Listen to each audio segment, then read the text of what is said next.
journey through the stories that define the artists playing Bonnaroo. Who are they? What are they? What will you see? The what? Which bands? This year, that matter. Yay. With Brad Steiner and Barry Corder. Oh, man. The What Podcast? The podcast for Bonnaroovians by Bonnaroovians, Bonnaroovian Barry, Bonnaroovian Brad. No Lord Taco today, but in his place, talking to a Patreon that may be our furthest traveling Patreon of the What Podcast, Bill. And it's just Bill, by the way. Just Bill. Just Bill. I like it. It's just Bill. Yeah, he's one of our Patreons, and what a great conversation we had with Bill. 17-hour drive. Yeah. Man, we talk about it at the end of this, but Brad, I can remember sitting in the parking lot at the Holiday Inn and watching you lose your mind because you were having to wait for 20 minutes before we could get our credentials. This guy sat in his car for 11 hours. I don't think I lost after the my drive. mind. I don't think I lost my mind. There might have been some whining going on. You'll admit that. It was ridiculous. What they were making us do was absurd, and I just didn't agree with it. And I usually am right in these situations. I'm not going to argue. I'm just saying multiply that times 11 hours after a 17-hour drive. So we'll talk to Bill here in a second. But first, if you are a Patreon, we've got some things that are going to be coming your way very, very soon. Hopefully this week. One being the What Podcast sticker. You got a sticker? Oh, look at that guy. Oh, that's beautiful. And then you got the koozie. Right? You got a koozie? I can't see that on your... There it is. There's the What Podcast koozie. And then the grand finale, aside from your mixtape, which, of course, my mixtape is the best. We'll talk about the mixtapes here in a second because I've got something to say about them now that they've been properly dispersed amongst the Patreons. But then the grand finale, the What Podcast T-shirts, if you can see it on your screen... Never not great. If you remember, to kick off our Bonnaroo last year, we had Ken Weinstein at camp, and he said maybe the greatest quote about Bonnaroo that we have ever heard. It's never not great. Yep. No matter what happens, Bonnaroo is never not great. So we thought that had to be on our shirts. In some form or fashion, we had to make sure that we were saying never not great all the time because it's exactly right. Yeah, it came up after we asked him about 2016, right? The supposed disaster year when the sales were so down. And he said, yeah, what do you remember about that year? It was still great. Yeah, it's never not great. And so what we decided was... I think you said that's one of your favorite years, right? Yeah, it was one of my favorite years of all time. Mainly because I love LCD and the team show was so unbelievably great. But the thing that when we heard him say it's never not great, it made me think about all the other things about Bonnaroo that are never not great. There are so many things that you could just stumble into, and no matter how bad the show is, it's still great. At the end of the day, a slice of spicy pie, never not great. Because it could be cold, it could be on the ground. It's still great. And that's why we decided to join the never not great saying with the pizza slices. I think apropos of a spicy pie, pizza and Bonnaroo, never not great. You could sit in your car for 11 hours waiting to get in. Sure. And it's still great. Still great. So we got that. It's coming your way. If you are a Patreon, if you're not a Patreon, I'm sure you can join. I'm sure there's still some stuff that you can join into, or you can maybe even purchase one of these fine, beautiful shirts and koozies and things on our website, thewhatpodcast.com. We'll leave that to Lord Taco to figure out because that ain't my department. We're going to figure it out. We did buy extras. So all the Patreons, I promise you, I'm not sure when you will be seeing this. It'll be this week. Good. And I promise that the stuff will get in the mail to you by Monday morning. So just in time for Bonnaroo. Just in time. Yeah. So what is this? This is what is today? The 19th. Yeah, that's the 19th. So by the 27th, it will be in the mail to you. You'll have it. You'll have it next week. And, and we gotta thank these guys. Unbelievable. Yeah. To do what you've done, to sign on first of all, and then to stick with us in a year when there wasn't even a show. I mean, a festival is pretty incredible. No kidding. It's not like we're that interesting.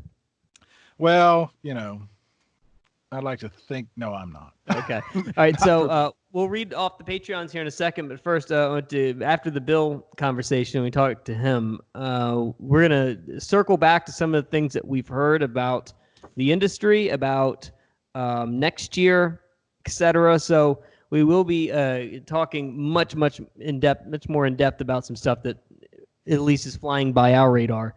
So stick through with that.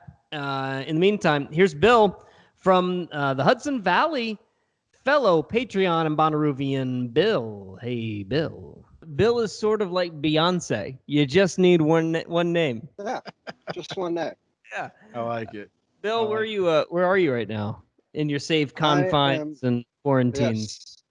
Yes, I'm on my porch in Beacon, New York, in the Hudson Valley. So that's where you travel from every time you go to Bonnaroo? Do you? God, I hope you drive, or do you fly? I drove. So 2019 was my first Bonnaroo, and I drove. It was about 17 hours. So you've done one and one only Bonnaroo, and it was last year. Only one. Yep.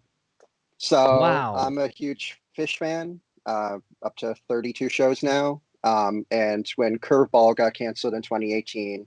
The next year, when it was announced that Fish was going to play Bonnaroo, I was like, well, this is my replacement Curveball. So I went to Bonnaroo last year, and I had such a blast that I immediately, when Black Friday rolled around, bought my ticket for this year. Yeah, and was it just you that went from Hudson Valley, or do you have people you met up with? Yeah, just me. Wow, solo. That is a brave man. No kidding. So just got in the car and you are a Fish fan then. You just drove by yourself 17 hours. Wow. Barry, what's the longest you've gone in your day? I'm a big jam band fan. I've been to a lot of festivals. Honestly, I generally go to festivals solo. So yeah, really? Yeah. So it's just so strange when you travel so long and so far for bands. When I was 19, I literally traveled the world. Well, the world. I traveled the country chasing after Hootie and the Blowfish. I went to like 10 different cities over the course of a summer, trying to find everything about Hootie and the Blowfish. And it was like one of the most exhilarating things in my life. And, it doesn't really matter what the band is. I feel like you got to have one of those things in one of those moments of your life sometime. Yeah. One of those summers. I mean, going solo is great because honestly, if you're a big fan of a band or you're a big fan of going to music in general, like you're not alone. You go to the festival and you just randomly meet people. When I went to Magna Ball, my second Fish festival, I went by myself and I basically was adopted by this group of like 10 30-year-olds who had went or 35-year-olds who had went to Fish when they were in Buffalo in college. And they were all like coming back together, just like a reunion thing for them. Yeah. And they just like adopted me as their like kid in the group. Yeah. Barry, did you ever have one of those? Did you ever have a group that you followed around anywhere? No, not like that. No, I had local ones that I would, but never travel. I never, that was never me. But I mean, we've sort of talked around that, Bill, a little bit, the idea of meeting people and meeting new people and returning and meeting people. But that's a huge part of it, isn't it? I mean, we're sitting here saying you went alone, but you knew you were going to run into people you'd probably met at one of your 31 other Fish shows, right? Yep. Or just meet new people who just had similar interests and just that's a great point. Instantly pick things up. On Sunday of Bonnaroo this year, I just sat in the pit line for Fish after Courtney Bonner. I went up and just sat in the pit line, and just immediately it was as if I'd met all these people 10 years ago, and we were just having just a great conversation the whole way.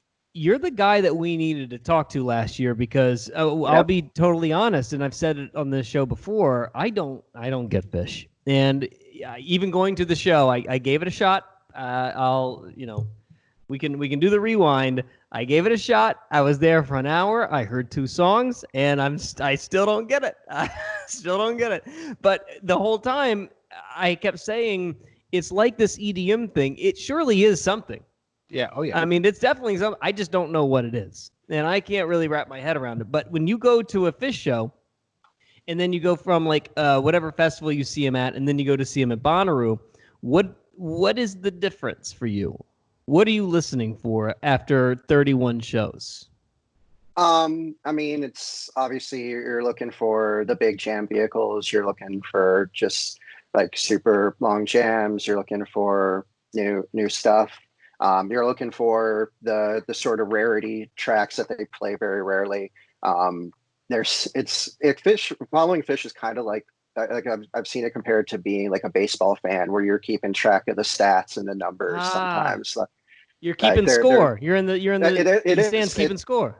Huh. It is a lot like that. It's a lot like going out to a game and saying, well, this could be a great game. This could be sort of just an okay game. But no matter what, everybody's going out and ultimately you're just having a good time. Okay. Well, in the hierarchy of the shows you've seen, where did the Bonnaroo one rank? Or the Bonnaroo they were fantastic. I mean, part of it's unfair because it was the first time I'd ever been in Pitt for a Fish show. Normally, the Pit is the Pit is sort of famous. There are these really awful people who just like will camp out like days in advance for Pitt at Fish shows. Yep. And they'll bring tarps and just cover the entire like first 30 feet in front of the stage, sort of like a Trump rally. It's awful. Which is worse? Which is worse? Those guys that camp out for 3 days, or the Brad Steiners of the world who show up and get right in? Yeah. At first. Well, that was me.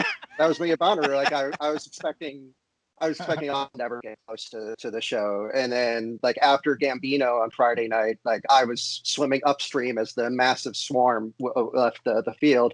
And I looked and I was like, wait, I can literally walk up to the rail. Yeah. So I just walked right up to the rail and was right in front of the show. It was incredible. All right. So I want to go back to this. Brad's really hit on something here. So 17 hours. And I got several questions, but you got 17 hours. Are you like our friend Brian Stone? You're listening to 17 hours of every Fish cassette tape that you have, or are you listening to Beyonce or something completely different so that the show is new? Honestly, I'm probably listening to podcasts. I'm listening to obviously the What Podcast, a wonderful baby publication. I didn't have to even fish hard for but that also, one. But also like giant bombcasts, like TEDcasts. I'm a nerd, so I'm listening to all sorts of different podcasts usually. All right, and then did you make when you go to these 31 shows, do you, like a baseball, that's a great analogy. Are you in your mind predicting a set list? Are you making your own sort of hopeful set list? What's a great one? That type of thing? That's always kind of like the conversation, the small talk with the people around you. Like, oh, I'm feeling a tweezer, a big tweezer today, or man, I'd love to get a Divided Sky right about now. It's definitely like this. These are the things I'd love to see. These are the things like you can kind of call your shot. Like, oh, they're going to open. It's going to be a simple opener today or something like that. Like you can definitely make calls, and then in the long shot, when you get it right, you feel like a genius. All right. So, okay. That's great. You guys and the Fish fan is going to take a lot. You're going to put a lot of effort into this, and you're going to think about it a lot, and you're going to try and really nail it. Do you think the Fish guys put this much effort into it? Oh God, no. They basically just roll out of the bed and just say, we're just going to play music today. And that's basically how they are these days. Like they're 50 plus years old. Like this is just them having fun. And they happen to have massive sold out crowds and massive amounts of money coming in when they do. I guess the only thing that's close to it is probably where we are today, probably Springsteen. Don't you think? With the same sort of following, the same sort of Die Hard, the same sort of like, what's the set list going to be like?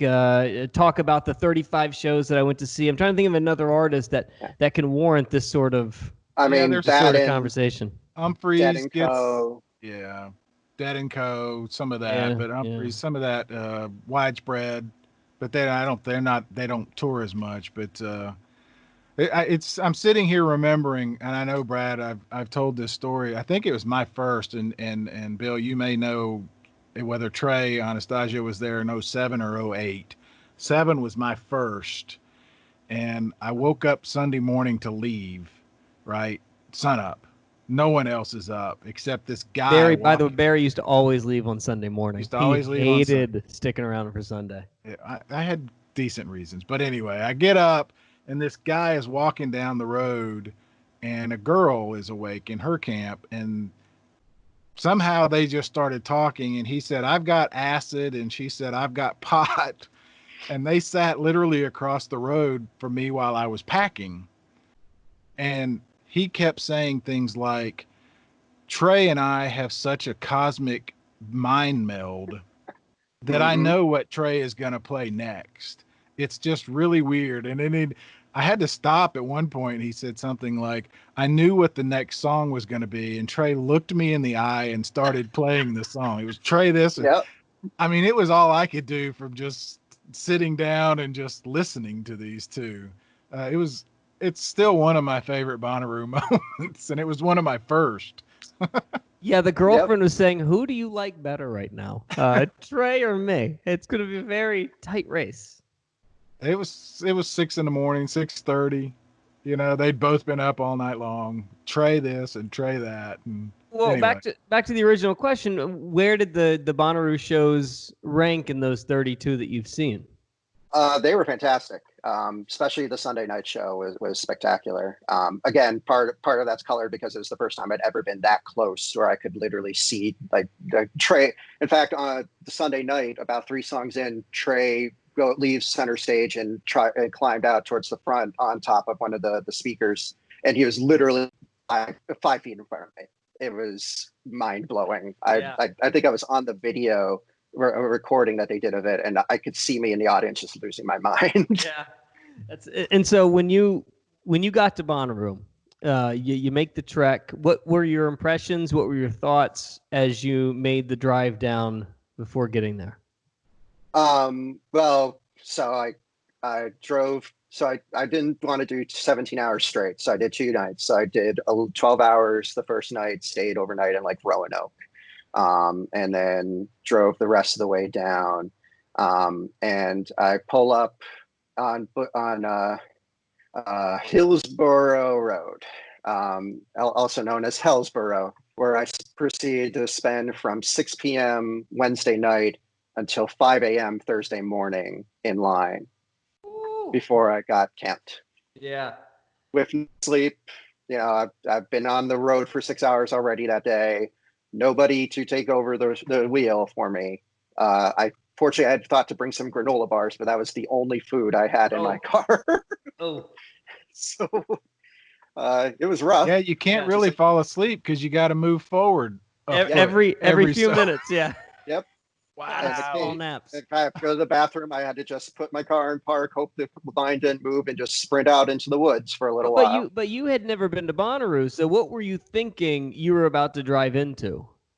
So I had never been. Obviously, I've been to a lot of festivals. I had never been in an 11-hour long line. I think the longest I'd ever waited was like 2 hours. So that was a different experience. But once I got in and once I got parked and set up, like I was really impressed with the way the organization, the way everything was laid out, like the fact that they had like stall bathrooms in the plazas. That was mind blowing. I was totally expecting just garbage porta potties that were miserable. The fact they had flushing toilets in the plaza was a game changer. Talk to me about that 11 hours. At which one of those hours did you think I could maybe turn around and be back in New York in 2 days? Maybe quicker than I'm going to get in. I didn't think did it always turn around and like go home, but I did think, if I just pull over and park and sleep and then wait for the line to pass me by, I'd probably get up at like 11 a.m. tomorrow, and I'd probably get in at like 2. Yeah. So it was a serious. You're actually true about that. Okay, so all right, so we talk about a lot of times, especially the first year of the show, we talk about how there's a moment when you get to Bonnaroo, or some moment maybe in the first couple of days where it just hits. Right, like, oh my God, yeah, I got the chill from top to bottom. Ours every year is getting to the top of Mont Eagle Mountain and coming down and seeing sort of the valley below. That's when I know it's happening. That's when I know I'm there. Did you, as a rookie, as your first year, did you have one of those moments where it just sort of took you over? I think it was, in fact, that same mountain. I was coasting down the hill. I have an electric car, so coasting down the hill, picking up charge, and just looking out over drove an electric car from Hudson Valley to Tennessee? It's a Volt. It's a hybrid. So I was driving on the highway on gas, but I was specifically saving the battery so I'd have it at the camp. Wow. Yeah. Okay. Which was great because then I could run my air conditioner during the day when it was super hot, but it wasn't burning gas. It was just burning the battery.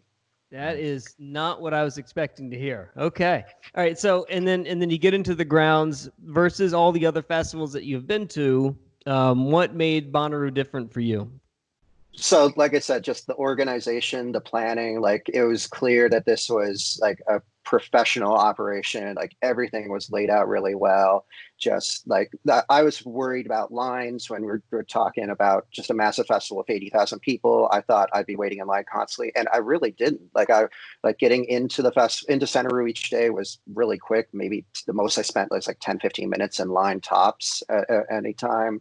Just getting in and out really quick, things moving along, never really had a long wait for bathrooms or food or anything. Like that was the big thing that really stood out to me, is like they've got the organization and the planning perfected on this thing compared to a lot of the smaller festivals I've been to where it could be a total crapshoot on if the facilities are even fully put together when you get there. Mm-hmm. Yeah. What was the Fish was your reason for going. What were some of the other shows? Well, I was really excited to see Gambino, and Childish Gambino put on an incredible show that night.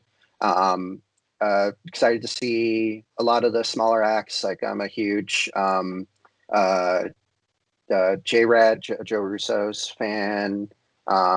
Was excited, and honestly, I was just excited to sort of roam around and see bands that I didn't really know. Like I had never seen the National. Like I liked some National songs, but I wasn't a huge National fan. But it was really an opportunity to see them.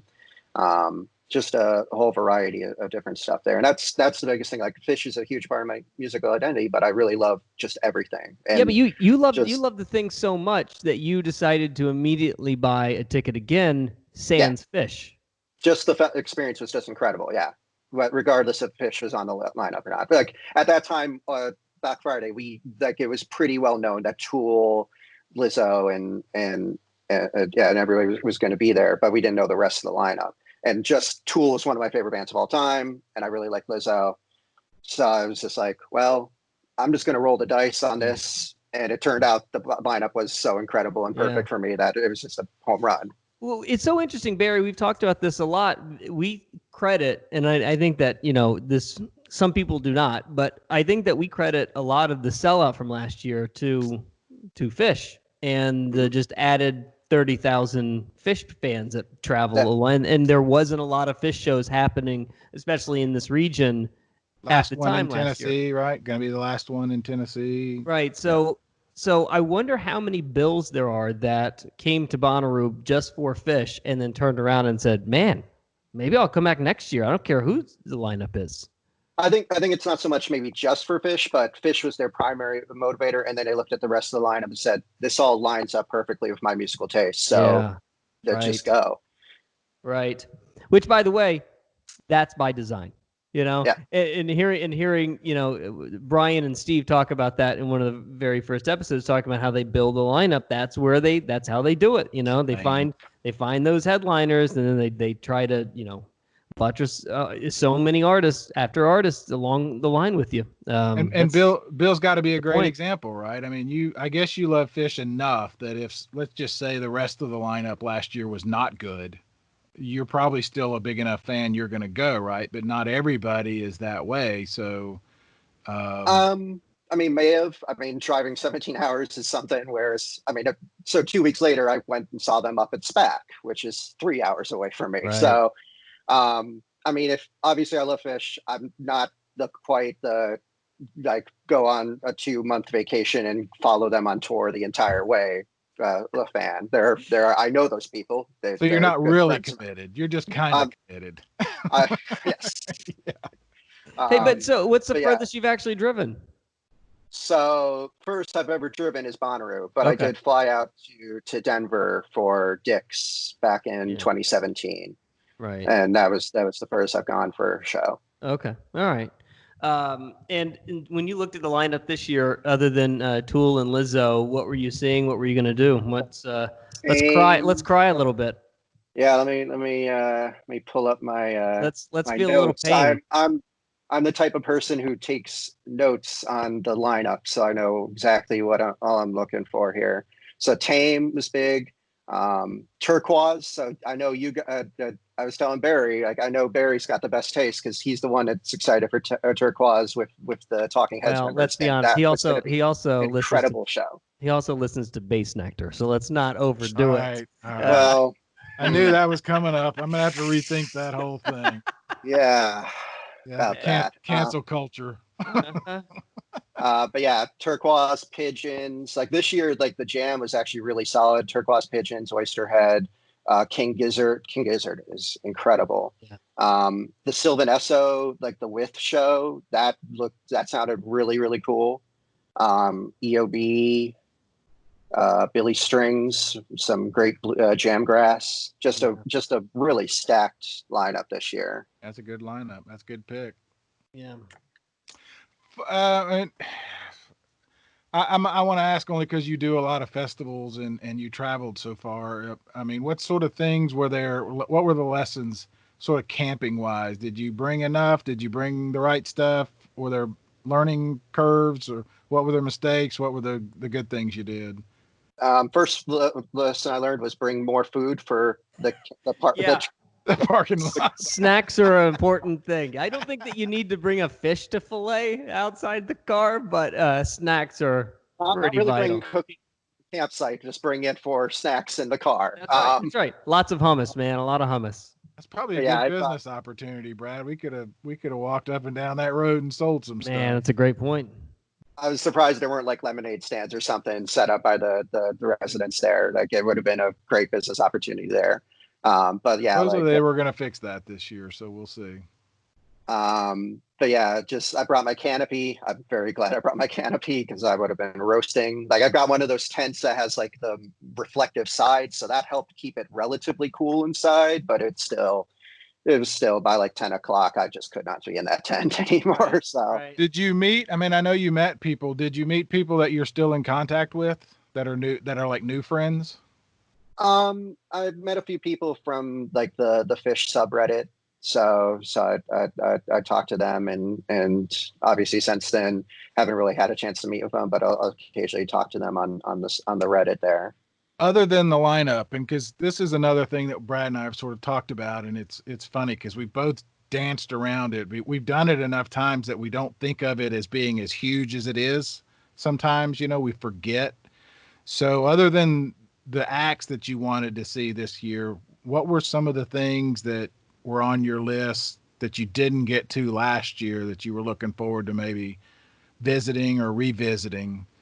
I definitely wanted to see more of the stuff out in the camping area. I wanted to see more of the plazas. Like I poked my head over in what in the woods. I like stopped by some of the barns during the day, but I never really got a chance to get out there at night when like they have all the special events and things like that.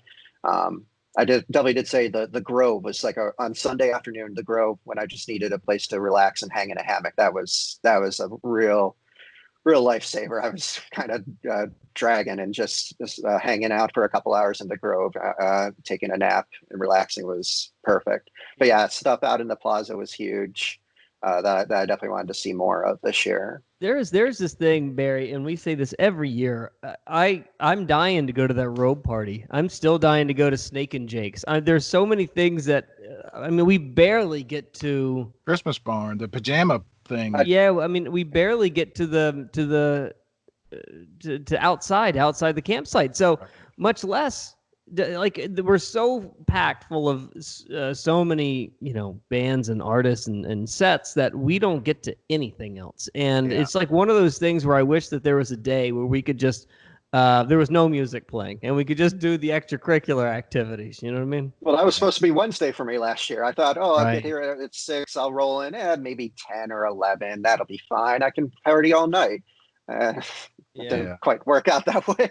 It's the bathrobe thing, not the pajamas. But no, you're exactly right, Brad. We never do, and we talk about it and plan on it. And I think the point is for people who've never been, who think, there's a handful of bands I want to see or whatever, but there's so much more to do beyond just the bands. And to hear you immediately say the pods, again, we keep stressing that was not even on the radar 2 years ago. So that's something they've really worked very hard at. Where did you camp? What pod were you in?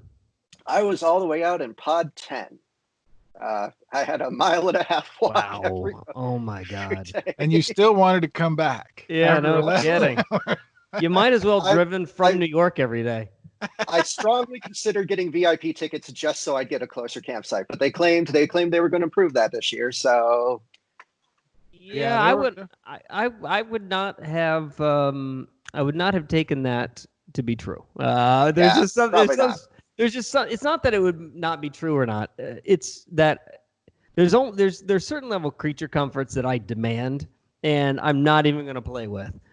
So you might be able to nibble around the edges and make this experience a little bit better for me in pod 10, but I don't care. I'm not going to risk it. I need my diva experience to be totally without diva. Yeah, without any sort of question. I don't even want to worry about it. I don't even want to worry about it. You should have bought the VIP. VIP would have been a good probably. But I saw it, so I had started working out that I had lost 40 pounds over the course of a year preparing for Bonnaroo to be able to walk all that distance. So it worked out. I closed my rings. It is not something that you need to it's something that needs to be said. You need to work out beforehand. I got roasted. The wife made so much fun of me for so long. It's like, man, I got to get in shape. I got to get Bonnaroo in a couple of months. I got to start working out. It ain't no joke. You do. I had to start work. I close the rings every day. I walk 5 to 7 miles every single day just to keep the rings closed. So that's my conditioning for Bonnaroo. Did you have any sort of preparation for the heat? Bring a lot of water bottles and just prepare. I mean, honestly, it gets hot there. It gets hot here. It's like 90 degrees out today every day during the summer. So I knew it was going to be hot. Honestly, it wasn't as bad. Last year was a pretty nice year. That's the thing that we've been saying for like 5 years in a row. We got really blessed with weather this year. Every year we think, our time's coming. Yeah, we're going to get the Dust Bowl again. Last year was amazing. This year would have been epic. Unbelievable. And honestly, Barry, can you remember a year? I think the last really terrible weather year was the Dust Bowl. The year of the massive dust thing. Ever since then, the weather has not been terribly difficult to manage.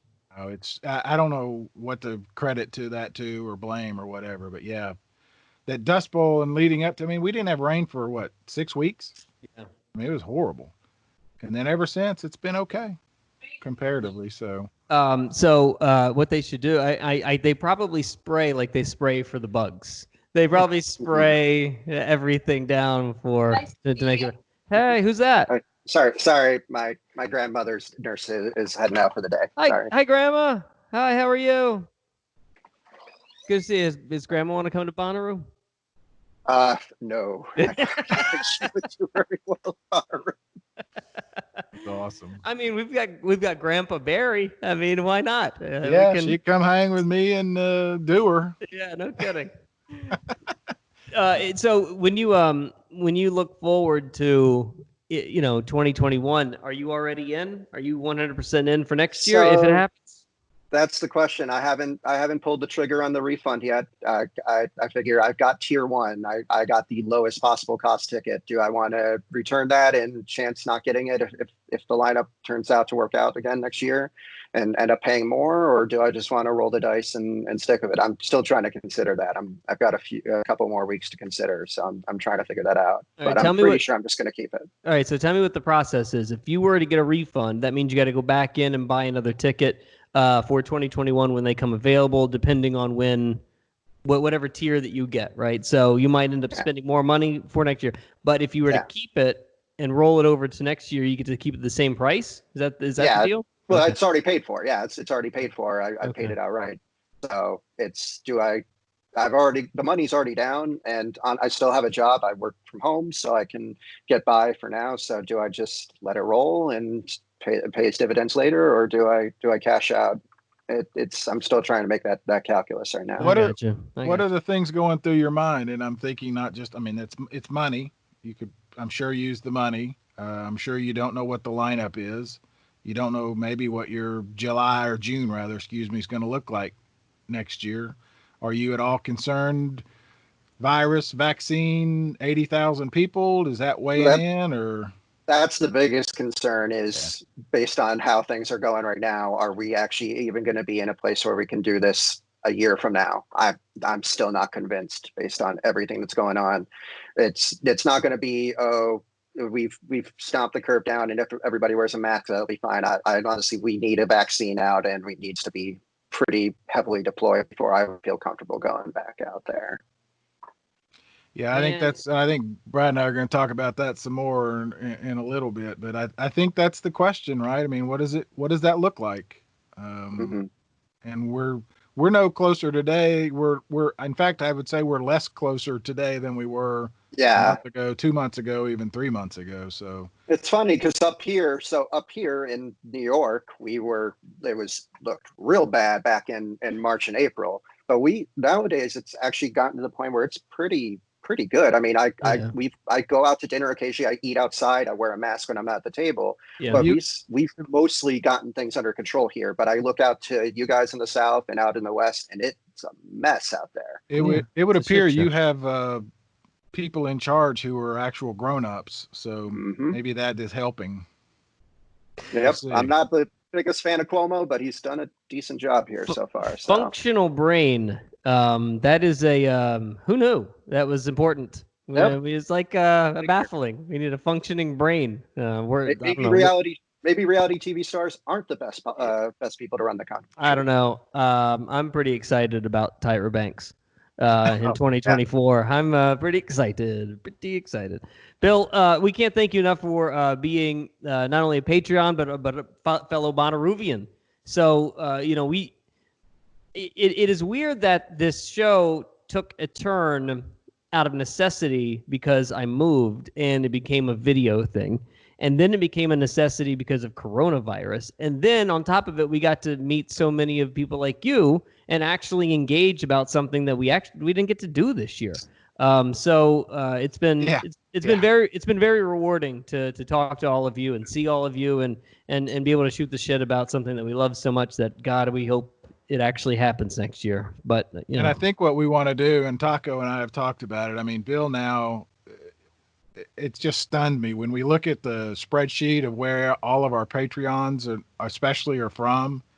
I think you're the push pin in the corner. I mean, it's amazing. We're all over the country. I mean, we've got damn near 35 states. It's incredible. Yeah. And everyone seems to have a very, very similar story, a vibe about it. So that's what's cool. And obviously that's why it's connecting. So, man, I appreciate it. Yeah, it is. I mean, and like the feeling that you had when you first got to Bonnaroo is it's so refreshing and awesome at the same time that you had the same feeling that literally everyone else who's ever loved Bonnaroo has had. It's nuts. It's nuts that we're all connected in the same way with that same sort of feeling down our spine and that amazing sort of a wash that we get when we are on that place. I don't know how in the hell it happened. I don't get it, but it's... Well, I mean, think about how great it has to be to erase a 17-hour drive and an 11-hour sit. Yeah, it's a pretty stiff handicap to work through. But you're digging out of a pretty big hole. Yeah. and how long did it take before you forgot all about that drive? Probably about 5 hours. Yeah, I got my campsite set up. I managed to squeeze in like 2 or 3 hour nap before it got too hot to be in the tent. Mm-hmm. And then I just started roaming around Bonnaroo as soon as it opened. And like that, it was transported to another planet. Yeah, that's right. That's exactly right. Bill, thank you so much. And for being a Patreon, for being a Bonnaroovian. And hopefully we see you in the flesh very soon, buddy. Hopefully. Stay safe. Man. Yeah. Thanks, Bill. Keep grandma healthy. Oh, we will. All right, buddy. See you soon. All right. See ya. Bill, amongst many Patreons in our Patreon family. You want to read some of them off there, BC? Sure. You want me to go just a couple categories, or you want me to read Sure. them all? Whatever you think. Whatever you think, Big Daddy. I'll see how I'm feeling. Aaron Carlson, Bill, David Grimes, Frank Swanson, Liesel Condor, Phil Hanley, Timothy Proctor, Chloe Hannon, Dan Sweeney, Dustin Gehrig, Haley, Mary T, Melanie, and Jesse Feldman. I actually spoke with Jesse just this past week, as a matter of fact. Did you really? You know, that's the record store people. Rust and Wax, yeah. Yeah, Rust and Wax in Florida, and they hooked me up. I've been meaning to write them because they sent me one of my favorite records that I've bought in the last 3 years. It is Earl Thomas and The Pain, which, by the way, the band name, The Pain, is so unbelievably great. But this Earl Thomas album is phenomenal. And now that I'm thinking about it, in fact, we'll start the show with it now that I'm talking about it, because I loved this album so much. It's because of his suggestion. He's the one that told me that based on the things I like, I loved Earl Thomas. I called him. I needed a quote for a story I was writing for the paper. And so, the What podcast works out in all kinds of ways. Yeah, so. no kidding. Let me just Mitchell Stafford, Musical Antlers, Parker Reed, hey Parker, Skylar, and Tori, and then we'll do some more in a little bit. Did he ever give you a hams? Did you ever have a hams at all? He didn't send me one, no, but I've had hams. Have you? Oh yeah. Yeah. Oh yeah. I've had hams and blats, and those are just girlfriends of yours. Yeah, that's that actually is a really good name for. That's a great name. You remember when I dated Hams? Boy. Yeah, you remember Blatz? She was so much fun. What was the worst beer you ever drank? About the 10th one. Oh, that's a good one. Yeah. Kroger Cost Cutter. There was a beer that when we were cheap kids, we got rip roaring on Beer 30. It came in a 30 pack, and it was $10. So that's about Kroger Crosscutter. It was yellow and had the scissors on it, and it was about $2 a case. Okay. It was horrible. Beer 30. It was at that point it's just a vehicle. It's just getting you from point A to point B. It's not there for you to enjoy. It's there for you to play beer pong with. Well, and then that's the problem, because then you find out the next day why you shouldn't drink an entire 12-pack of Kroger Crosscutter. So when you reflect on the last couple of weeks, what we've been through in the country and anything that is going on in the industry, have you heard anything strange or interesting that should be shared with the class? Well, besides our conversation, are we gonna talk about our conversation? Well, yeah, but I was gonna let you set the table first. Well, I'll set the table. So here in Chattanooga, we had a Christian festival that was adamant that it was gonna happen, right? J-Fest gonna happen in August 1. The day that it canceled, I got word that another concert series was going to happen at the exact same location. And in fact, did happen at least last week. They had to cancel this weekend because we had a massive storm pop up and it blew everything away. So juxtaposed, you had this one cancel because they didn't feel like they could do it safely, and another one happened, and they're different sizes. One was about going to be 10,000 people. One was ended up being a couple of hundred people. Yeah, there's nobody in the country pulling off a 10,000 person event right now. And that's important to note. And so this week, to answer your question, I had conversations with the people who did the smaller one, that some of the other people around the industry around the Southeast were watching to see how it had come off. And so while I'm having that conversation, I literally reach out to Jesse Feldman with Rust and Wax for a story, and he asked me, have I heard that the folks who run Lollapalooza have said nothing is happening now until 2022? Well, that's C3. And the people that run Lollapalooza is C3. So while I'm having that conversation with Jesse, you called me. I hang up the phone, and you sounded like I honestly thought someone had died. I had some bad news to share. And Said I have some horrible news to share, and you don't tend to lean toward hyperbole, What? unless it's you don't think I do hyperbole? There's about a 5-second and then the joke, right? I mean, you don't milk it. Put it that way. Well, okay, so I can hear in your voice that you weren't kidding. So yeah, it's so okay, and I know that I've been sort of like the Grim Reaper with all of this in the last 6 months. Well, maybe not 6 or 4 months, but I didn't get some very good news the other day. I got a call from somebody who is very, very, very important in the festival world. Let's put it that way. They might be the head of festivals for a certain company, something like that, or maybe like the head of all of touring for a certain big company, somebody like that. To give you the words specifically were said like this: there will be no shows in the spring of 2021. There will be no shows in the summer of 2021. And it's more likely than not no shows for all of 2021. And if that changes, it would be maybe the fall.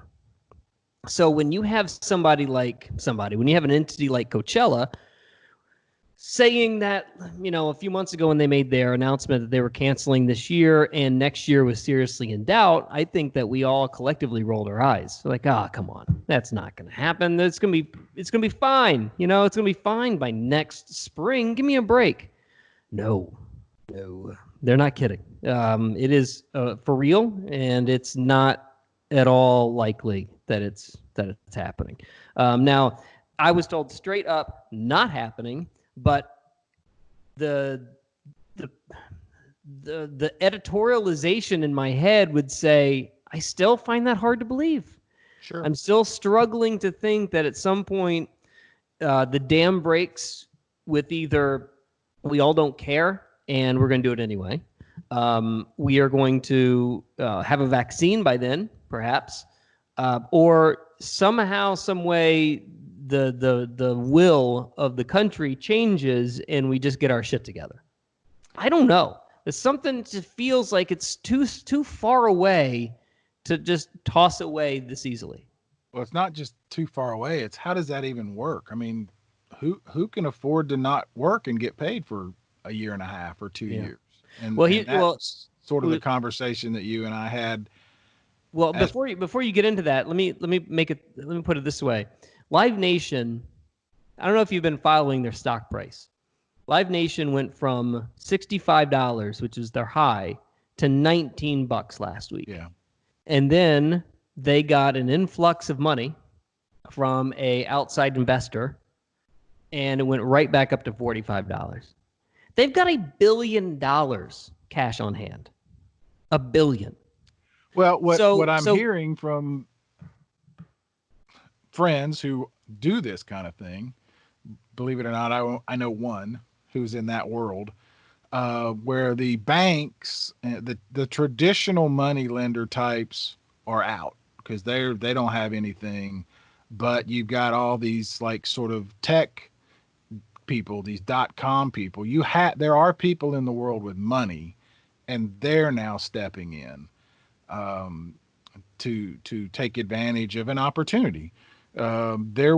Somebody's going to lose and somebody's going to win out of all this, right? I mean, it's not. That's a conversation I've been having with other people. Is it? You said don't want to sound like doom and gloom.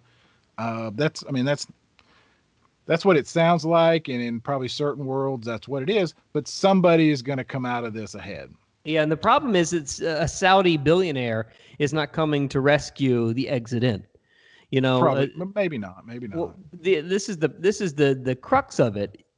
At what point do we have the big entities probably surviving, but mom and pop places are shutting their doors across every entity. We've got one of the most legendary restaurants in all of the quarter just shut their doors after 55 years.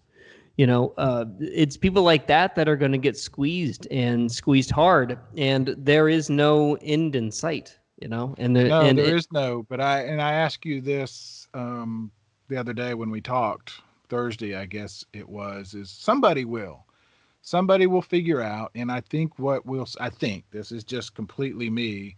I think we will see a return to very small, very grassroots, very localized.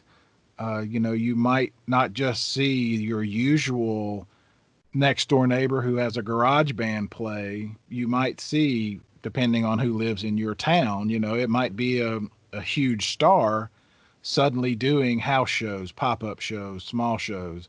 Yeah. I think what we're really saying here is the large tours, festivals, things like that aren't happening. Yeah. But I mean, it's hard to imagine artists and musicians just giving up, shutting down. We may, what we see, I don't know. Maybe it's more recordings. Maybe bands will start putting out. Well, Barry, are you going to be the artist are you going to be Chase Rice, who was absolutely annihilated after he did what he did?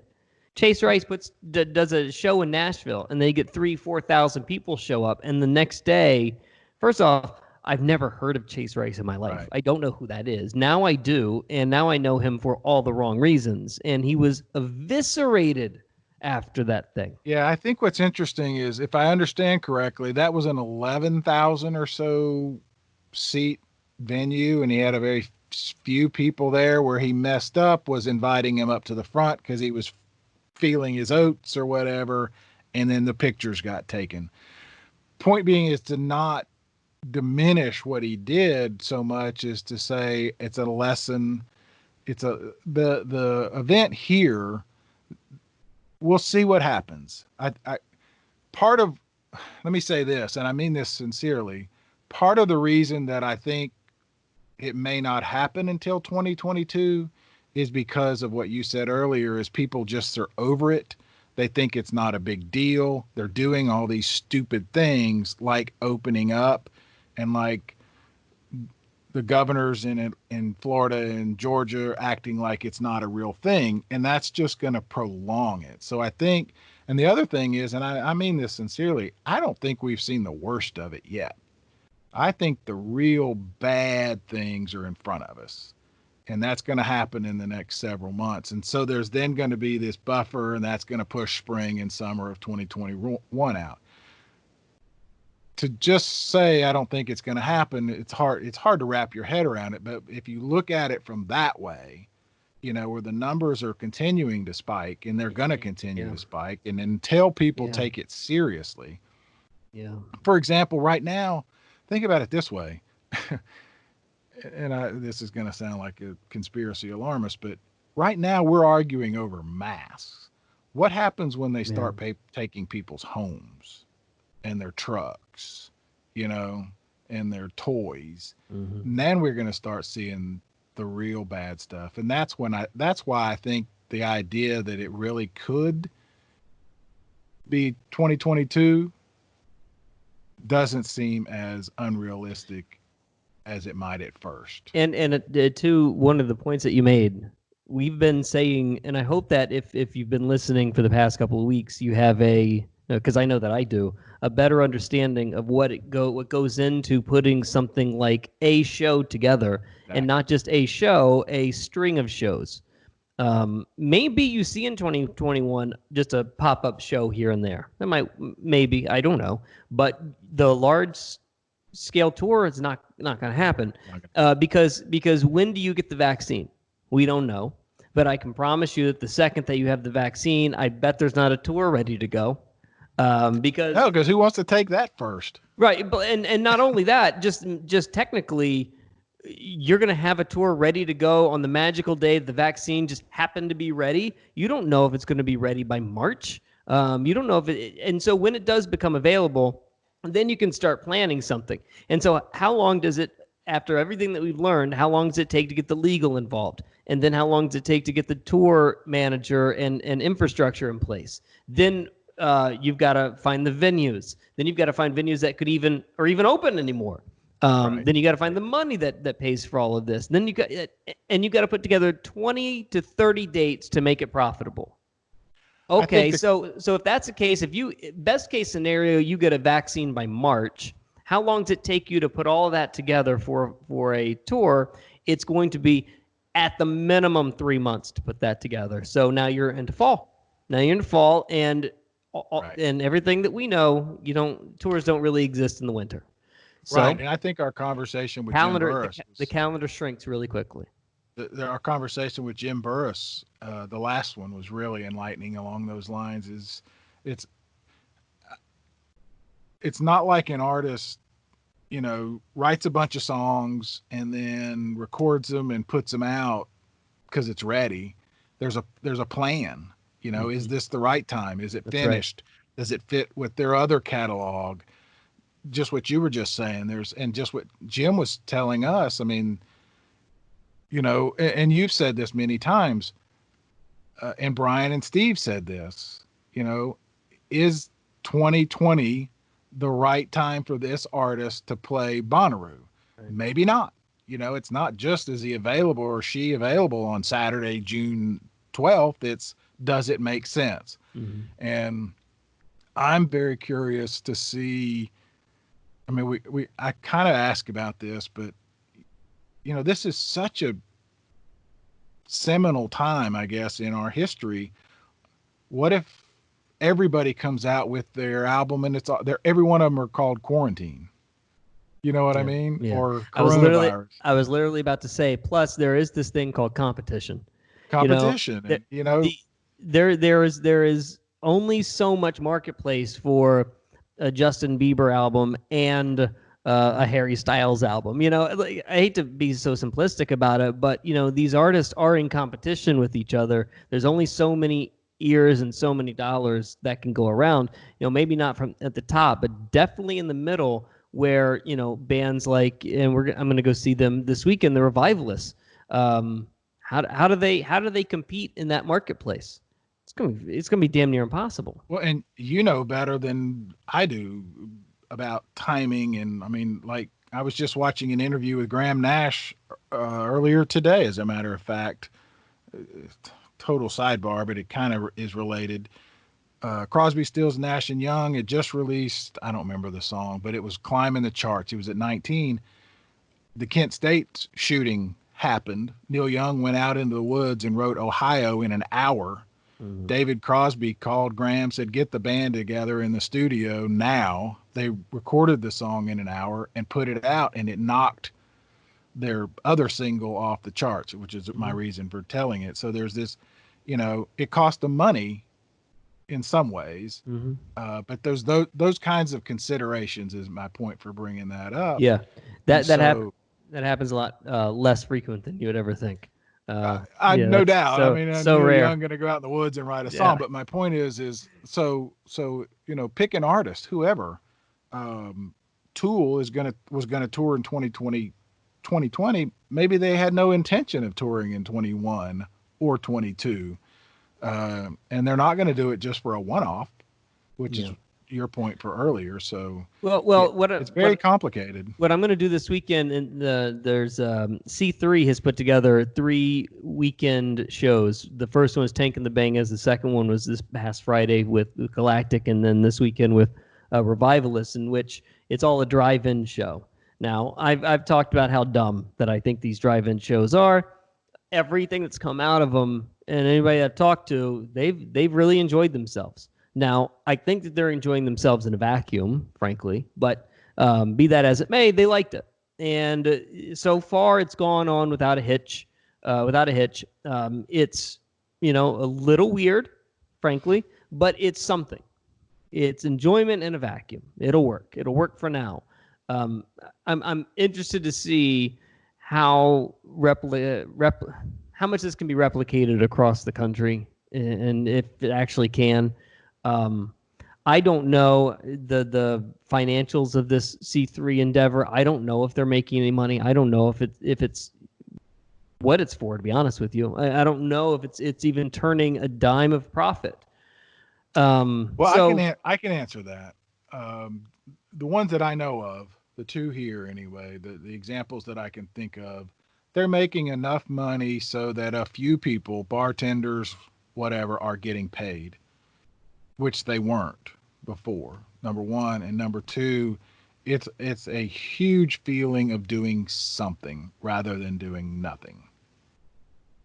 And that is, I mean, that's not to be diminished. That's a big deal. And I think we're going to see more of that. And I tend to think, a little bit cynically about this.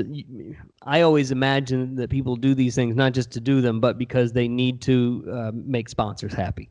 It's not something they're doing out of the goodness of their heart. They're doing it because they need to keep a dollar from AT&T. I don't disagree. That's part of it. That's the third leg. I would totally agree in some instances. But I'll let you know how it goes this weekend, because the Revivalists are this weekend. I'm going to go out there and hang out with David and the guys and see how it goes. And maybe I'll be wrong about how ridiculous this is, but it's everything about it sounds so silly. And it sounds ridiculous and odd. And, I don't disagree with you, but at least in the back of your head, have that idea that they're doing something. And I mean that, I think for a lot of people, they're very sincere about that. They have to do something rather than do nothing. Yeah, and luckily we are in a city where we've got, really good talent. Right. You can call 3 really, really great bands and do this over the course of a month. You can't do that everywhere. I don't. Chattanooga not happening. Nashville, you could probably do it, but again, you've got people like Chase Rice who don't want to, give a damn but anything but his Instagram picture that he can post out afterwards. Anything else that you want to get to before we wrap up? I need to do the rest of these Patreons. All right, let's do it.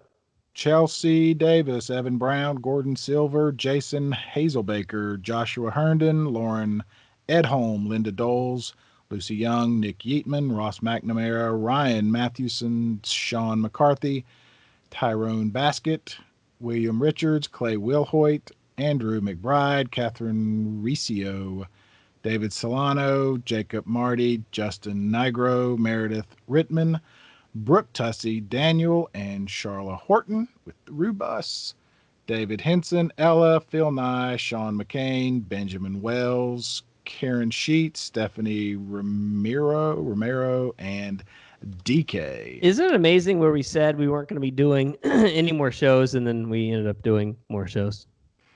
Yeah, and I bet we'll do another one. Yeah, I know we're going to do another one, because next month, if we, once a month seems about right, but next month, I will have something to share with the class. I got a phone call before the show from let's just say we're going to have a leak. There's going to be a leak that I'm going to be able to bring to you, Barry Corder, and the What Podcast listener. It's going to be very exciting. It's going to be good. It's going to be a world premiere. We're literally going to be able to world premiere leak something on this show that nobody else in the world will have heard. I love it. I know. I'm very excited. I'm very excited. Oh, and don't forget, it's coming, guys. Yeah, promise. We promise. I'm sorry it's taking so long. Never Not Great. Oh, that's what I wanted to bring up. The mixtape. Here, let me. Yeah. I need to talk about your mixtape for a second. Okay. It's awesome. Barry. It's awesome. God love you. So we did the mixtapes for Patreons, and the Patreons could choose the mixtape that they wanted between Barry, Lord Taco, or myself. Now, I'm not going to pressure you to choose mine, even though mine is the best. I will let you make the choice for yourself. It's fine by me. But 2 things about a mixtape. One, you never give the track list. I don't think it's right to give you the track list to a mixtape. The whole point is to be wowed and hit a piece of discovery when you listen to a mixtape. That's the way I've always taken it, right? 1. 2, Barry's mixtape is nothing but hits. It's hit after hit after hit after hit. I like mixtapes where I'm wowed and like there's something that I'm discovering and you're showing something to me for the first time. Barry went with hit after hit after hit. This is why I think mine is superior. First of all, because I'm old, I was around when the mixtape was invented. Okay. And it was what did old Honest Abe think about your mixtape? Old Honest Abe. We did them. You know, this was a way to impress a girl, basically to impress upon her how deep you were, how insightful you were, and how much you understood whatever. Yeah. So I never, no one ever told me you never put the track listing on there because I wanted them to know who it was. So whatever. Huh. Interesting. I'll give you that. Okay. Well, hey, I'm not saying these are the rules. I'm just saying in my world, that's what I've always. In my world, that's why you did it. And the secondary reason you made a mixtape was, in my case, I had hundreds of albums, and I wanted something to play in the car. So I put together a tape of songs that were my favorites. I'll tell you how I first started making mixtapes, not for girls, but so that I could play radio guy. I would find the songs that I liked the most from the radio, record them onto my tape, and then I put together the perfect mix of what the radio station should be playing.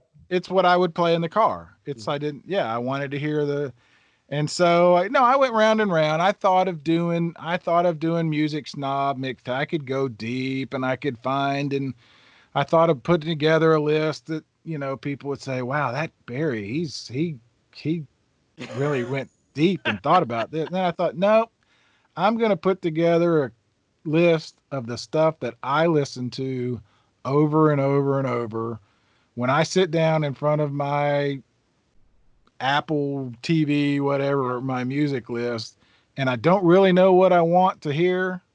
I always end up with these. I think that's probably a pretty fair assessment of what I made. I feel like it's a really good reflection of me and what I'm normally listening to on a regular basis. I just think that, I think Barry's is very on the nose. I'll just put it that way. It's on the nose. I don't know. I look, there are probably only 2 or 3 songs that I think might surprise somebody. The first one, a couple more. And I'll also say I really, really, really wanted Frank Zappa. But the songs that I wanted is a 20-minute mashup. The whole side. I wasn't going to give up 20 minutes.